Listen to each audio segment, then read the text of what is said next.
केरल की पूर्व राज्यपाल सह कांग्रेस के वरिष्ठ नेता निखिल कुमार व बिहार कांग्रेस के प्रदेश उपाध्यक्ष सह पूर्व एमएलसी डॉक्टर अजय कुमार सिंह आरा पहुंचे। इस दौरान वह समता मूलक समाज के जनक, महान स्वतंत्रता सेनानी, देश के पूर्व उप प्रधानमंत्री बाबू जगजीवन राम की 37वीं पुण्यतिथि समारोह सह सर्वधर्म सभा में शामिल हुए। वहीं केरल के पूर्व राज्यपाल सह कांग्रेस वरिष्ठ नेता निखिल कुमार व बिहार कांग्रेस के प्रदेश उपाध्यक्ष सह पूर्व एमएलसी डॉक्टर अजय कुमार सिंह ने राहुल गांधी पर गुजरात हाईकोर्ट के द्वारा दिए गए फैसले को लेकर आक्रोश जताया। उन्होंने कहा कि केंद्र की मोदी सरकार तानाशाह व जुमलेबाज है। आज जो फैसला आया है उससे पूरा देश आश्चर्यचकित और स्तब्ध है। देश के सच्चे ईमानदार गरीब छात्रों की आवाज को उठाने वाले राहुल गांधी पर तरह तरह के झूठे आरोप लगाकर उन्हें प्रताड़ित कर मोदी सरकार कायरतापूर्ण बर्ताव का परिचय दे रही है। आने वाले लोकसभा व विधानसभा चुनाव में जनता इन्हें सबक सिखाएगी और कर्नाटक से इसकी शुरुआत भी हो चुकी है। साथ ही बिहार में विपक्षी एकता की बैठक से मोदी सरकार भयभीत भी है। आइए सुनते हैं कांग्रेस के वरिष्ठ द्वय नेताओं ने क्या कुछ कहा। इस कार्यक्रम में आप भी शरीक होने आए हैं, क्या कहेंगे? बाबूजी बहुत बड़े राष्ट्र नेता थे और उनकी छवि ऐसी थी कि जिस मंत्रालय में वो जाते थे उसी को चमका देते थे। कृषि मंत्रालय में जब उनको इंदिरा जी ने भेजा तो देश की हालत एग्रीकल्चर के फील्ड में अच्छी नहीं थी, फूड शॉर्टेज था। वो गए और 1.5-2 साल में उन्होंने सरप्लस फूड कर दिया। उन्होंने रेलवे में जितने दिन रहे, आपने नोटिस किया होगा कि रेलवे की फंक्शनिंग की शिकायतें कम हो गई। तो उनके हाथ में कुछ ऐसा यश था कि जिस चीज़ को छूते थे उसमें वो सफल हो जाते थे। ये तो उनकी प्रशासनिक खूबी की बात है, लेकिन वो थे मासेस के नेता, जनता के नेता थे। 1936 में उनको कांग्रेसियों ने कहा कि आप ज्वाइन कीजिए कांग्रेस, क्योंकि उस समय तक उन्होंने अपनी पहचान बना ली थी और पिछड़ों को लेकर, दलितों को लेकर उन्होंने जो अभियान चलाया था 34, 35, 36 में, उससे तत्कालीन कांग्रेस नेतृत्व बहुत ही प्रभावित हुआ और वो कांग्रेस में आ गए। 37 में वो चुनाव लड़े, उनको पार्लियामेंट्री सेक्रेटरी बनाया गया, लेकिन उन्होंने मना कर दिया कि हम नहीं रहेंगे इसमें, हमको पोस्ट नहीं चाहिए। बाद में जब हिंदुस्तान आज़ाद हुआ तो एक के बाद एक मंत्रालय मिलते गए उनको, और उनके जो समर्थक थे वो कट्टर थे। उनके लिए वो कुछ भी कर सकते थे, इसीलिए ससराम से वो चुनाव लड़ते थे और कभी चुनाव हारे ही नहीं। ये अपने आप में एक रिकॉर्ड ही होगा। तो उनकी पुण्यतिथि थी आज। हम लोग गए, हम लोगों को बहुत अच्छा लगा वहाँ जाने पर। ये बहुत सारे लोग आए और अच्छा इसलिए लगा कि ऐसे राजनेता की पुण्यतिथि पर उनके परिवार वालों ने और दूसरों ने इस कार्यक्रम का आयोजन किया था। लोग आए, उनको श्रद्धांजलि दी, उनको याद किया, तो हम लोगों को बहुत अच्छा लगा। राहुल गांधी को लेकर हाईकोर्ट का जो फैसला सजा बरकरार रखने का है, इसको किस तरह से देखते हैं? क्योंकि कांग्रेस में काफी रोष है। देखिए साहब, हम लोग तैयार थे कि गुजरात के कोर्ट से राहुल जी को रिलीफ नहीं मिलने वाली। हालांकि मेरिट पे जाएं आप, तो हम लोगों को जितनी अंडरस्टैंडिंग है उनको रिलीफ मिलनी चाहिए थी, लेकिन नहीं मिली। तो हम जाएंगे सुप्रीम कोर्ट, उसको छोड़ेंगे नहीं, और सुप्रीम कोर्ट से हम लोग रिलीफ पाएंगे। हम लोग बिल्कुल आश्वस्त हैं कि हमको रिलीफ मिलेगी, राहुल जी को रिलीफ मिलेगी, और जो कुछ भी हो चुका है वो सब निकाल दिया जाए। 2024 के बाद बैठक में पटना में इसमें क्या तैयारी है? ये तो पहली बैठक थी, अभी दूसरी बैठक होगी।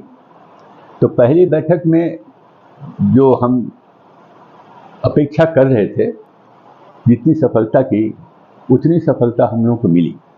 सबसे बड़ी बात है कि पटना में देश भर के नेता आए और वहाँ पर बैठे रहे जब तक कि सारी सभा संपन्न नहीं हुई। इसका मतलब है कि वो चाहते हैं कि एक यूनिटी हो, एका हो। तो इसमें आगे चल के जो डिटेल्स हैं वो हम लोग वर्कआउट करेंगे। और आपको हम बता दें, 2024 में मोदी जी नहीं आएंगे, मोदी जी की सरकार नहीं बनेगी। ये सरकार जितनी बन चुकी वो बन चुकी। और बैठक के बाद शरद पवार पीसीपी का दिया बैठक के बाद क्या करें? ये लड़ाई जो है महाराष्ट्र में वो कुर्सी की है, और इससे बड़ी लड़ाई जो है वो है एक जन नेता की, एक ऐसे नेता के साथ जिसका कोई पॉपुलर सपोर्ट नहीं है। शरद पवार एक मास नेता है और उनके साथ हैं उद्धव ठाकरे। ये दोनों जो हैं मास के नेता हैं, और इनके विपक्ष में जो लोग हैं वो लोग नेता नहीं हैं, वो लोग मैनेजर हैं। पहले मैं नाम नहीं लूँगा, लेकिन शरद पवार जी के साथ जो लोग मैनेजर का काम किया करते थे वो अब चले गए हैं उस तरफ, तो उनको कौन वोट देगा? और शरद पवार जो हैं महाराष्ट्र के मान्य नेता, सर्वमान्य नेता है। जनता देख रही है कि उनके साथ क्या बर्ताव हो रहा है। जिसको उन्होंने अपने पास रखा इतने दिनों तक, वो लोग इनको धोखा दे गए। तो जनता समझती है कि धोखा देने वालों के साथ कैसा बर्ताव करना चाहिए, और वैसा ही बर्ताव आप देखेंगे चुनाव में होगा। एक सवाल है कि पहले जो भोजपुर था वो कांग्रेस का गढ़ हुआ करता था, लेकिन पिछले विधानसभा चुनाव में भी आप महागठबंधन के साथी थे यहाँ, लेकिन यहाँ भोजपुर में एक भी सीट कांग्रेस को नहीं दी गई। इस बार के चुनाव में क्या होगा? अभी ये कहना तो बड़ा मुश्किल है कि इस चुनाव में कितनी सीटें किसको मिलेंगी, कौन कौन सी मिलेंगी। एक बार ये जो एका वाली मीटिंग है वो पूरी हो जाए तो हम लोग बैठ करके आपस में बात कर लेंगे, और मैं नहीं समझता हूँ कि किसी किस्म की दिक्कत होगी। हम लोग सब चीज़ आसानी से सॉर्ट आउट कर लेंगे। आम धारणा है कि मोदी जी वोट कैचर हैं, जहाँ जाते हैं कैंपेन करते हैं, चुनावी अभियान का नेतृत्व करते हैं। हम लोगों ने उनके चुनावी अभियान का नेतृत्व देखा हिमाचल में, देखा दिल्ली की कॉरपोरेशन के इलेक्शन में, और अब देखा कर्नाटक में। इसके पहले हम देख चुके थे उनका नेतृत्व राजस्थान में, मध्य प्रदेश में और छत्तीसगढ़ में। एक चीज़ क्लियर है कि गुजरात में ज़रूर मोदी जी अपनी पार्टी को जिता देते हैं, लेकिन गुजरात के बाहर अपनी पार्टी को कहीं नहीं जिता पाते, और सरकारें बन जाती हैं तो तोड़ फोड़ के बनती हैं। अब कैसे तोड़ फोड़ किया जाता है इसके बारे में आप सब जानते हैं।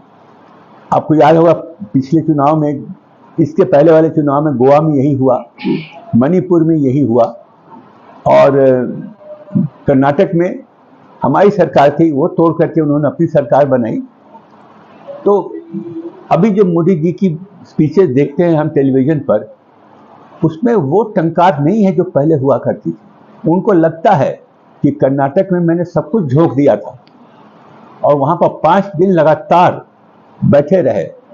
2 बड़ी बड़ी उन्होंने वो रोड शोज की, 19 या 20 पब्लिक मीटिंग्स की, और 2 बड़ी वो उस किस्म की मीटिंग की जैसी कि शायद बेंगलोर में पहले कभी नहीं हुई हो, लेकिन बावजूद इसके वो वोट नहीं दिला सके।